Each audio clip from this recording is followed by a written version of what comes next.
So school time is when many families first recognize the signs of sensory issues in their kiddos, right? Noticing when they're easily overwhelmed by transitions and new environments and struggling to stay calm and regulated. Now, sadly, these sensory struggles aren't just for a few families here and there. And as of today, 1 in 6 kids with sensory processing disorder have various challenges each and every single day, right? Their nervous system struggles to filter and regulate normal input, leaving them in a constant state of sensory overload. Now, sadly, pediatricians and other providers often dismiss parents' concerns, saying it's just a phase, they're going to grow out of it. But the truth is that early intervention is crucial for children with sensory processing disorder to thrive. And even more importantly, these interventions must address the root cause of sensory processing disorder and not just recommend workarounds that might be helpful, but not necessarily sustainable. So like I mentioned before, sensory processing disorder affects a staggering 1 in 6 kids, with numbers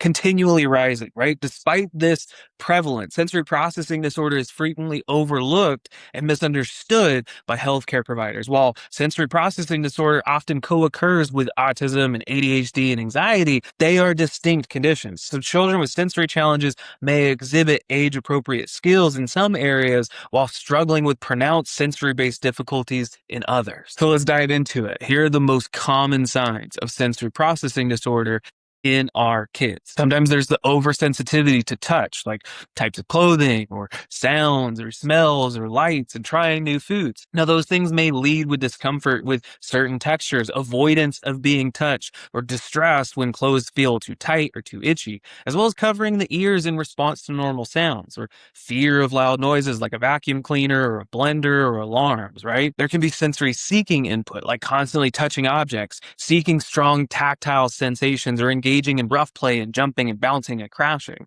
They may avoid sensory input altogether, so avoiding the activities that involve physical contact, like hugs, or being distressed by activities like haircuts or brushing teeth. You'll sometimes see difficulties in fine motor movements, so challenges with tasks like buttoning up their clothes or using utensils or writing. There's difficulties with gross motor skills like running and jumping or riding a bike.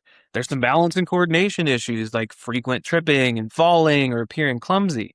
They may have poor body or spatial awareness, so not knowing where their body is in space, leading to bumping into objects or people. You could see them overwhelmed in crowded spaces where there's going to be distress or anxiety in those big places like malls or parks or parties. Most of these kids have difficulty transitioning between activities where meltdowns and anxieties are rising when changing from one activity to another or moving between different environments, which oftentimes lead to the emotional outbursts, frequent tantrums, or meltdowns in the response to that sensory overload or frustration.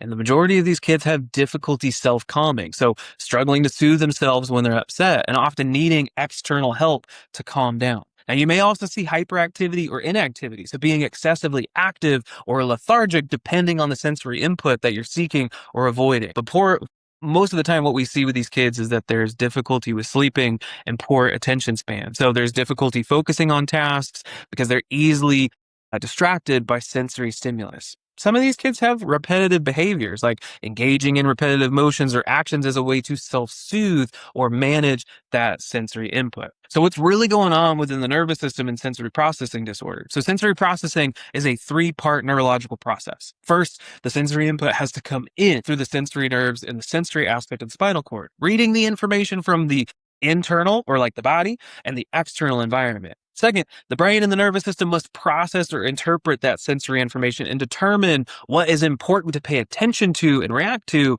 and what's not important and should be filtered out or essentially ignored. Third, the brain and the nervous system then send that information and what are called actions or impulses out to various parts of the brain and to the body to react and respond to that incoming sensory input.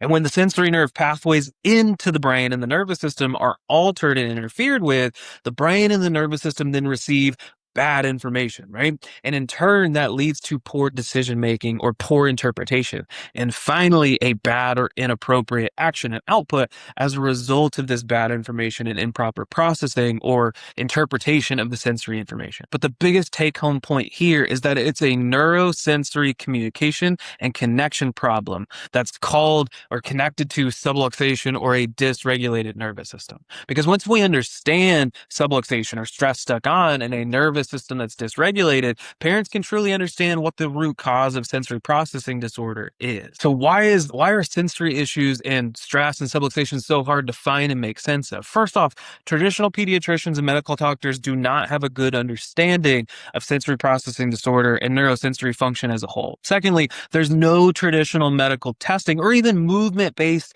therapies like PT or OT to know how to find and detect stress, subluxation, and nervous system dysregulation in this way. Now, while the root cause of sensory processing disorder may escape most common medical diagnostic testing, the neurological insight scans are literally designed to find this stress, find subluxation and the dysregulation within the nervous system, and then help parents to see with their own eyes exactly what's causing their child's frequent tantrums, the meltdowns, and the sensory difficulties.